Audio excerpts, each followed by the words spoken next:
Good morning student, welcome to my YouTube channel talent education point online classes. मैं धीरेन्द्र सिंह आपका इस YouTube channel पे स्वागत करता हूं।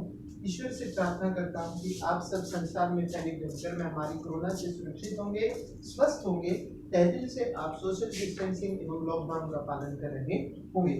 इन्हीं सभी बातों के साथ शुरू करते हैं आज का हमारा ग्रामर का टॉपिक। जैसे कि आप सब जानते हैं कि ग्रामर में हमारी 10 सीक्वेंसेस चल रही थी। उस 10 सीक्वेंसेस में बढ़ते हुए हमने दो टेंस जो प्रेजेंट और पास्ट थे उनको कंप्लीट कर लिया था। आगे बढ़ते हुए आज हम इस पीरियड में डिस्कस करने वाले हैं जो कि हमारा अगला टेंस है, जिसको फ्यूचर टेंस बोला जाता है, और जिसमें पहला टेंस जो है फ्यूचर इंडेफिनिट या सिंपल फ्यूचर आता है। जैसे कि हम सबसे पहले बेसिक रूल्स को डिस्कस करते चल रहे हैं ताकि आपकी रिवाइज भी हो जाए और आपको उन सिचुएशंस या कंडीशन का पता चल जाए जिन कंडीशंस में इन टेंस का प्रयोग किया जाता है। So without wasting time let's start the topic. सबसे पहले हम बात करें रूल की, तो फ्यूचर इंडेफिनिट टेंस के लिए हमें मालूम था जिस सेंटेंस में गा, गे, गी इत्यादि आएंगे, जिस सेंटेंस में गा, गे, गी इत्यादि आते हैं वो आपका फ्यूचर इंडेफिनिट टेंस होता है। फ्यूचर इंडेफिनिट टेंस में हमेशा वर्ब की फर्स्ट फॉर्म का प्रयोग किया जाता है।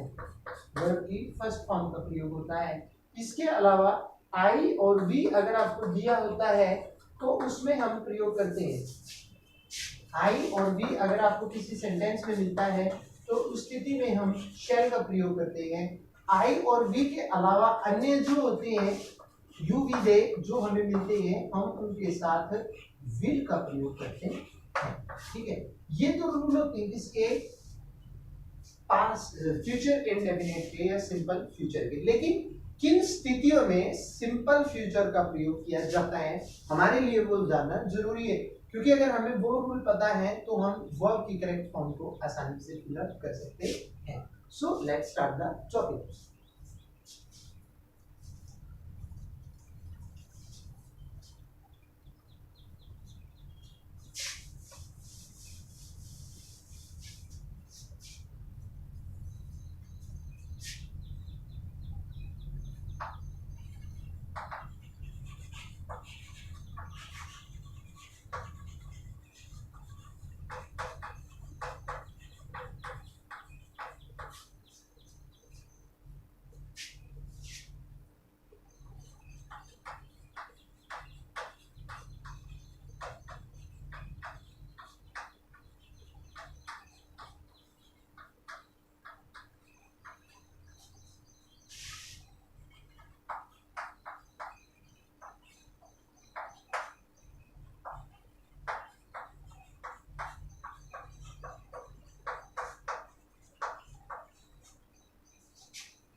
तो देखिए पहला रूल क्या कहता है सिंपल फ्यूचर का, कि सिंपल फ्यूचर का प्रयोग ऐसे कामों को दर्शाने के लिए किया जाता है जो न कि प्रेजेंट में चल रहे हैं और न ही पास्ट में चल रहे थे, लेकिन जिन कामों का फ्यूचर में या भविष्य में सामान्य रूप से किया जाएगा उन कामों को दर्शाने के लिए फ्यूचर इंडेफिनिट या सिंपल फ्यूचर का प्रयोग किया जाता है। जैसे एग्जांपल देखिए, they will play hockey tomorrow. अब ये जो चीज है टुमारो, यस्टरडे, टुडे, ये वर्ड जो है आपको इंडिकेट करते हैं, बताते हैं कि काम की स्थिति क्या है। जैसे अगर टुडे दिया है तो मीन्स आज का अगर समय है तो दैट इज प्रेजेंट हो सकता है।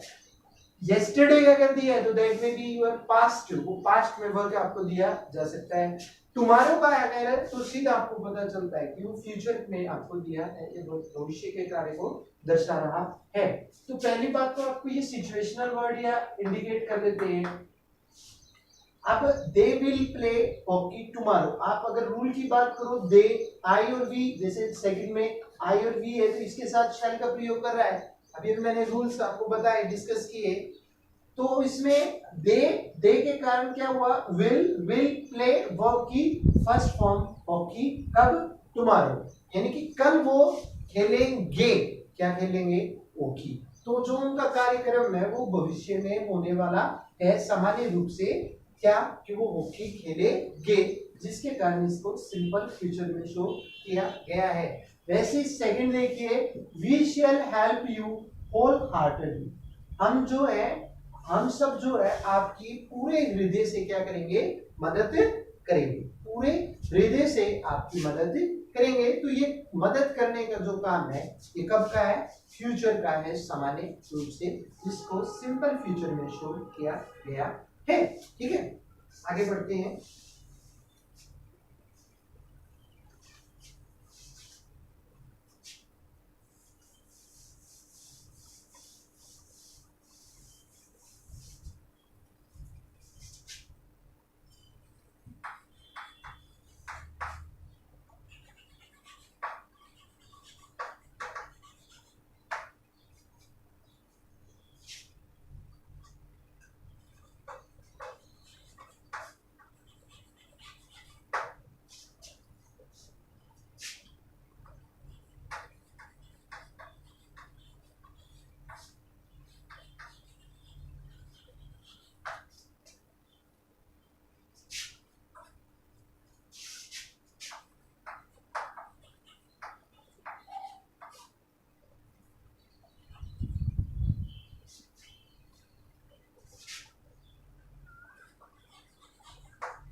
ठीक है, अगला देखिए बेटा, इरादा, इंटेंशन। इरादा मतलब क्या, नियत है, क्या करना चाहता है, इरादा। ठीक है, और इच्छा, विल, चेतावनी, डराने के लिए, संकल्प, डिटर्मिनेशन, दृढ़ संकल्प के लिए, डिटर्मिनेशन के लिए, इन चीजों को प्रकट करने के लिए इरादा, इच्छा, दृढ़ संकल्प, डिटर्मिनेशन, थ्रेट, और आपकी जो इंटेंशन है इसको प्रदर्शित करने के लिए हमेशा सिंपल फ्यूचर का प्रयोग किया जाता है। ठीक है, जैसे आपके सामने एक एग्जांपल है, I will never break the promise, मैं कभी भी वादा नहीं तोड़ूंगा। तो ये क्या है, दृढ़ संकल्प है, उसका दृढ़ संकल्प है कि वो कभी भी अपना वादा नहीं तोड़ेगा, जिसके कारण उसने इस सेंटेंस को सिंपल फ्यूचर में दिखाया है। कैसे पता चला आपको, आई के साथ विल। अब यहाँ पे आधे जो बच्चे हैं वो कंफ्यूज होंगे, आधे बच्चे कंफ्यूज होंगे, वो क्या बोलेंगे कि सर यहाँ पे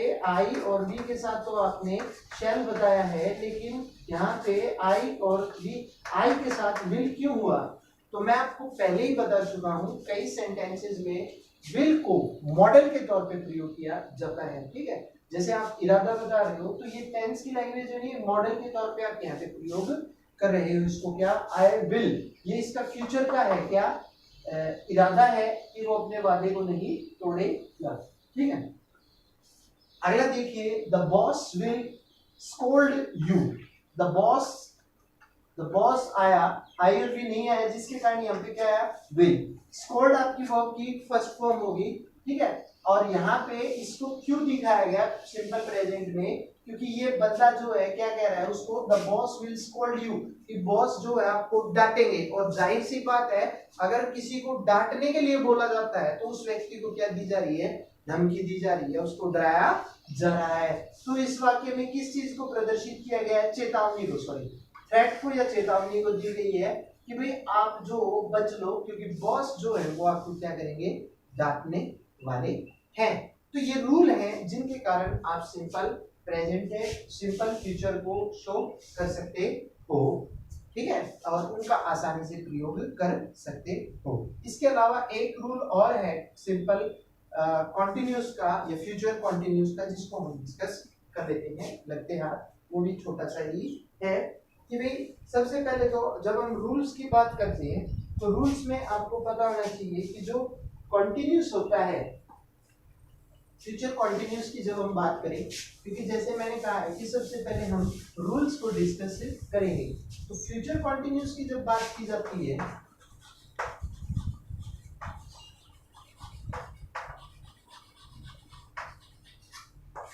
फ्यूचर कॉन्टिन्यूस की जब बात की जाती है तो कॉन्टिन्यूस में हमें पता है फ्यूचर के लिए क्या मिलता है, रहेगा, रहेगी, रहेंगे या रहा होगा, रही होगी, रहे होंगे इत्यादि अगर आते हैं तो वो आपका फ्यूचर कॉन्टिन्यूस टेंस होता है। और आपको मैंने ये भी बताया था कि फ्यूचर कॉन्टिन्यूस जिरोंड का होने के कारण इसमें हमेशा वर्ब की फर्स्ट फॉर्म के साथ आईएनजी का प्रयोग किया जाता है।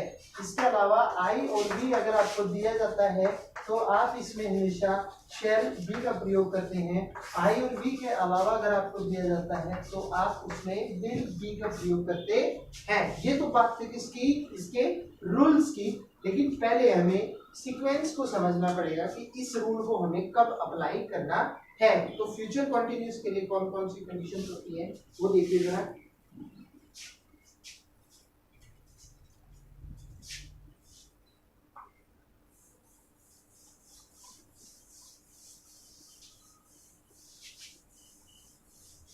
फ्यूचर कॉन्टिन्यूस के लिए वही कंडीशन होगी कि जब हम भविष्य में किसी काम को जारी रखेंगे, किसी काम को कंटिन्यूटी में करेंगे या जारी रखेंगे, उस चीज को प्रदर्शित करने के लिए फ्यूचर कॉन्टिन्यूस टेंस का प्रयोग किया जाता है। जिसे मैं आपको एग्जांपल के द्वारा समझाता हूं। एग्जांपल देखिए, Rahul will be solving questions.